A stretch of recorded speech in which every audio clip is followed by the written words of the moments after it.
Hey everybody, welcome back to Video MSO. Today we're continuing this series where I go through 10 of my favorite deep cut beat 'em ups, and if you can't tell already, we're playing Gaia Crusaders today.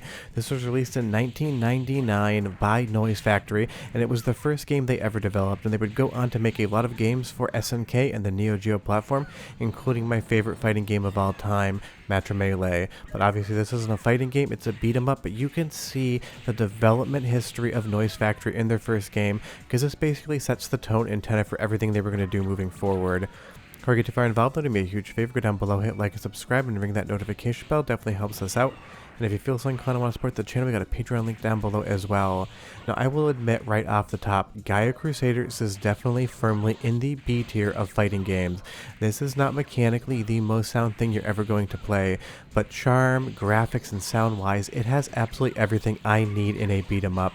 And Noise Factory had some impressive music on every single one of their games, Matrimelee being my favorite in my opinion, but honestly, Gaia Crusaders definitely is up there as far as great beat 'em up soundtracks is concerned. And this game has such a fun, unique, and different theming to it that it really does feel new and fresh, especially if you've never played it before. Basically, the story is this is post-apocalyptic and there's demons in the world and you need to try to save the world. It's definitely got a lot of East Asian flair with some H.R. Geiger influenced artwork and some Egyptian stuff going on as well. It is a hodgepodge of different influences, but it works in the context of the universe, and all of the beat 'em up mechanics are definitely here. You'll see we collect different colored crystals as we go through the levels, and each one's going to be a different special attack. You need to manage them, you want to save a lot of them for the bosses, and you want to pick them up in a specific order if there's more than one on screen at once, because you use them in the order in which you receive them, and sometimes you don't want to have the most powerful special attack right up front. As we get into the second level, watching this guy scroll past and parallax while we fight these demons and these tombstones, the theming on this game is just so different every single level. You want to see what comes next, you absolutely just need to see what's going to happen. And when we get to this walled city here, it's basically like the wall is made out of different parts of the human body. We have these skeletons protecting the wall, and that entire back wall there just seems to be human rib bones, and that's where the H.R. Geiger aliens influence comes in. It was definitely used in a lot of games, but I feel like in Gaia Crusaders it's used to some of the best effect that I've ever seen it. And because it is the post-apocalypse, there is the Statue of Liberty broken in the background. Definitely some Planet of the Apes influences here as well. And if you can't tell already, at least on the first two videos in this series, a lot of the games I'm talking about are definitely inspired by multiple movie genres and different titles that I love. And as we enter further into the city, you can see here, this just looks like the inside of the Aliens franchise, and I love it for that. And all of the different enemies you face are very creative as well. They don't really have names, you're not going to see any names pop up when you beat on them, but they do have a really great look, and I kind of assume that these are maybe demon children or some sort of mutated human within the world of Gaia Crusaders. But leave me a comment down below and tell me what you think, I would be curious.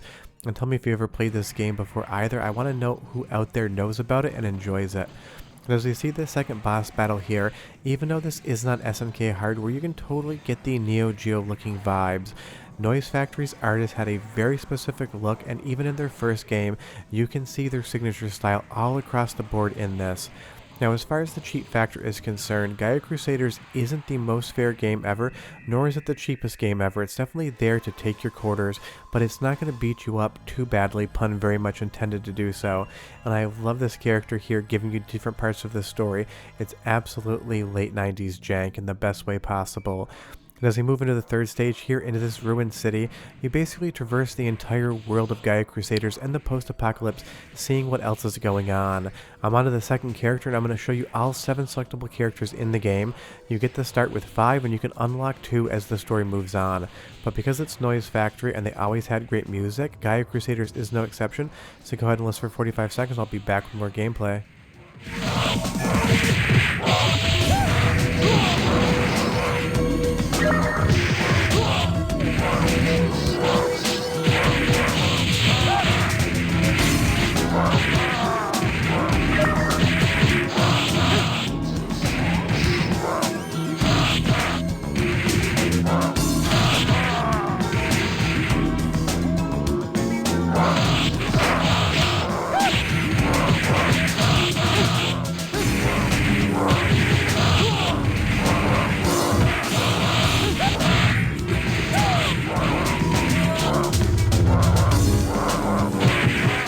really interesting soundtrack because it has both a definite music quality to it, but also has these dissonant tones that kind of sound more ephemeral and from the environment than they do actually coming from the soundtrack. And as we move inside, if you've never seen a robot ape, you have now, and that's where I mentioned that Planet of the Apes inspiration. And as we move inside the city further, you're going to start getting those Egyptian themes as well. I have no idea what those things are in the background, but they definitely look like they have hieroglyphics on them, and we get robots that definitely look like mummies. And that's just classic Noise Factory. They would throw anything into their game so long as they wanted to design it, and somehow they made it all work in conjunction with itself and blend together to create a cohesive universe that makes no sense and all the sense at the same time. As we move to the next boss battle here, this is one of the bosses that you're going to beat, which is then going to become a playable character later on in the game. And I always love when beat 'em ups and other games let you play as bosses later on because they join the good side versus the bad side.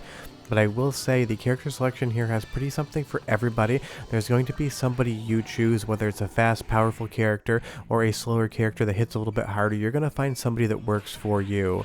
And it's no surprise that they would go on to develop Sengoku 3 as well, because clearly they proved to SNK that they could make a very good beat 'em up game. And Noise Factory worked in a lot of different genres, fighting beat 'em ups and otherwise. They've got a really nice lineage through the late 90s to the mid 2000s, making some of my favorite games of all time. And I love this particular mid-boss here as well, with the corpse flowers floating around. They kind of look like blood cabbages with skulls in the middle. That's the best way I can describe them. And I'm sure you've never heard the term blood cabbage used before, because I think I just made it up. But I just love this game. Every single area is oozing with charm. Every single level looks completely different. Every single enemy is inspired. The sprite work, the animations are fluid.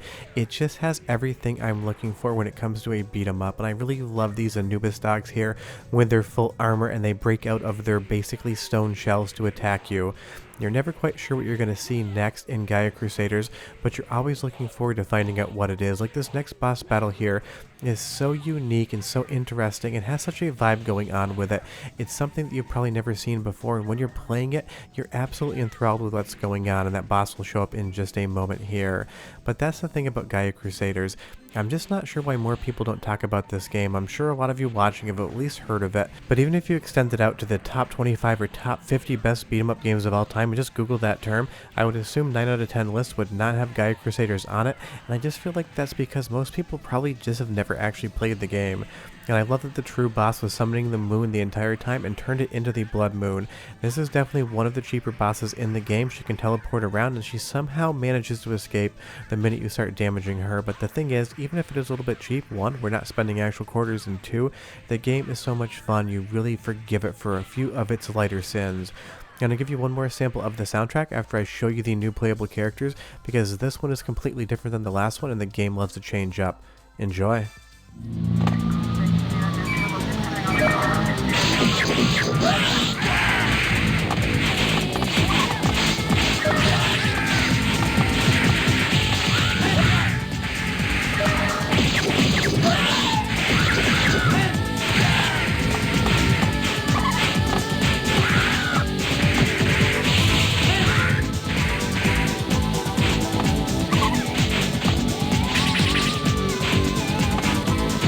It's definitely not anywhere near as weird and strange as music as Matrimelee, but you can totally understand where they're going to get to Matrimelee from here. And I love this boss right now. He's going to show up again, and it's basically going to be a pseudo-Frankenstein's monster. There's so many different layers of inspiration in this game. The Aliens franchise, Planet of the Apes, a lot of the Hammer horror. There's just so much in Gaia Crusaders. You could spend 20 minutes just talking about all of the different nods to different movies and different movie genres in and of itself. And I love this particular cityscape scene as well. You have all of those police sirens going off in the background. So at least in this world, even if demons and monsters do inhabit it, it seems that there's at least a police force still involved. You even have some Wizard of the Oz theming here. These are definitely the flying monkeys, and I think they look better in top hats than they did in the Wizard of Oz. But honestly, Gaia Crusaders, I could talk about it all day long, but I know you guys don't want to hear a 4-hour video, but that's how much I could just pick this game apart, identify different influences, and talk about how much I love them. But this for me is one of my favorite beat 'em up games of all time. It has everything I need. Great mechanics, amazing art, a good soundtrack, and it's just weird and different enough to not be mainstream. Because don't get me wrong, I love Final Fight as much as anybody else does, but there doesn't need to be somebody to tell you that that's one of the best beat 'em up games of all time. I'm sure you know about it. But short of that, if you've never played Gaia Crusaders before, definitely check it out after this video. And if you have, tell me what you think about it down below. But I got 8 more beat 'em ups coming up your way, so stay tuned. See you next time. Bye bye.